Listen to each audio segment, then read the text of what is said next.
Kami dari kelompok 5 menjelaskan tentang sepak terjang para ulama di Indonesia, Buya Hamka.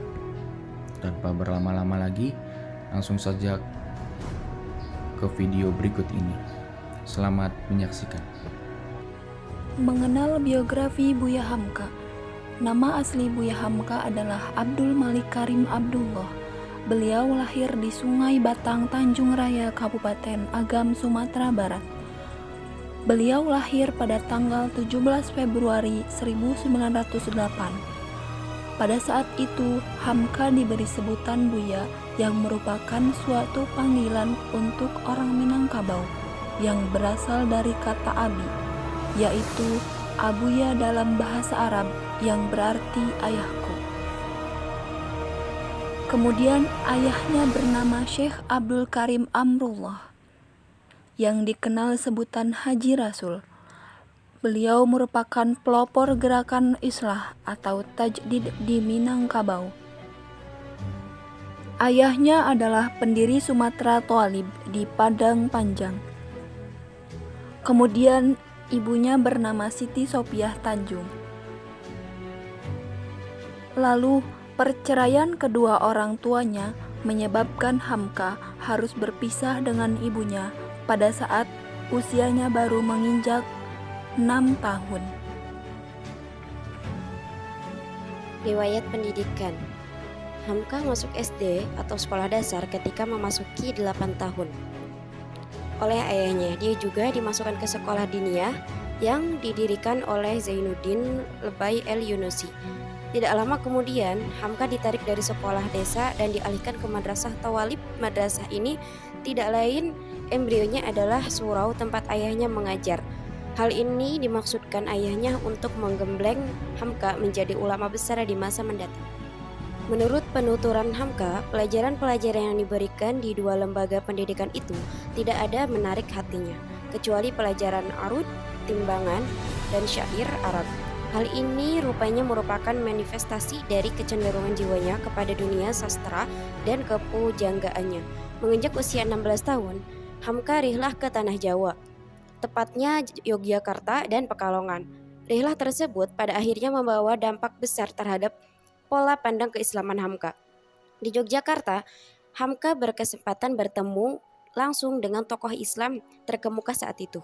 Pertama, Ki Bagus Hadikusumo. Darinya Hamka untuk pertama kali memperoleh metode baru mempelajari tafsir, yaitu mementingkan maksud atau kandungan ayat Al-Quran, bukan membaca matan tafsir dengan nahwu yang tepat sebagaimana pengalamannya di Padang Panjang.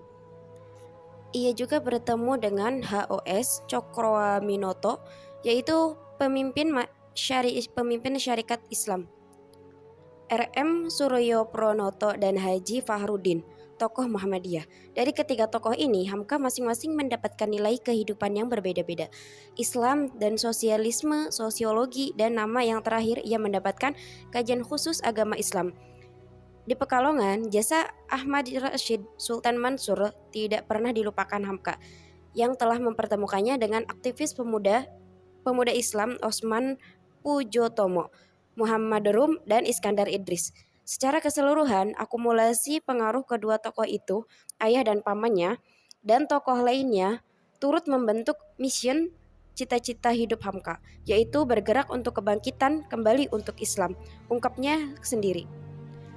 Kiprah Hamka dalam bidang keilmuan memperoleh pengakuan dari beberapa universitas terkemuka dunia. Tahun 1958, ia dianugerahi gelar Dr. Honoris Causa oleh Universitas Al-Azhar Mesir dengan pidato pengukuhan pengaruh Muhammad Abduh di Indonesia.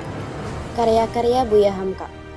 Buya Hamka adalah seorang ulama, filsuf sekaligus berperan sebagai tokoh sastrawan yang juga berkarir sebagai pengajar, wartawan, serta penulis. Beliau sangat produktif sehingga mampu menghasilkan banyak karya. Dicatat dari buku biografi yang ditulis oleh kedua anaknya, yaitu Irfan Hamka dan Rusdi Hamka, dikatakan bahwa ada sebanyak 118 karya Buya Hamka. Karya itu adalah karya yang terhitung dibuat sejak tahun 1925 saat usia 17 tahun.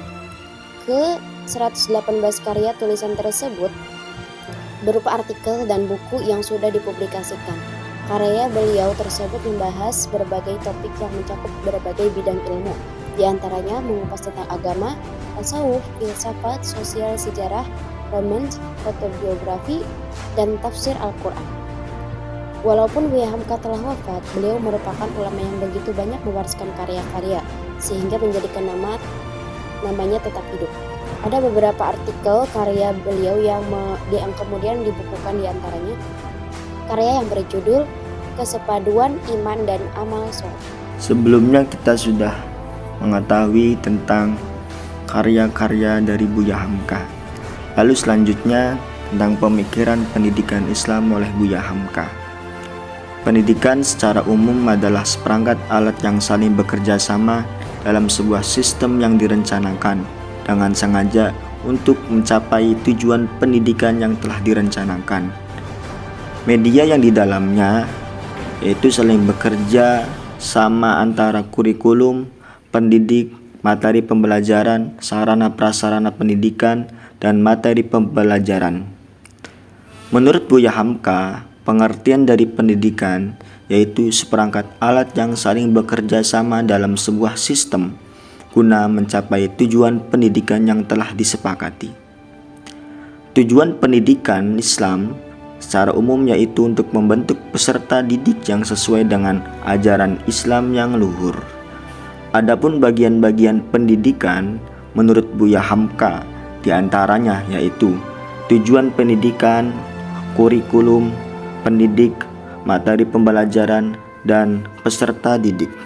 Jika ditinjau lebih lanjut mengenai pemikiran Buya Hamka dalam pendidikan Islam masih sangat relevan dan mumpuni untuk dijadikan acuan pendidikan di masa sekarang dengan keberadaan teknologi.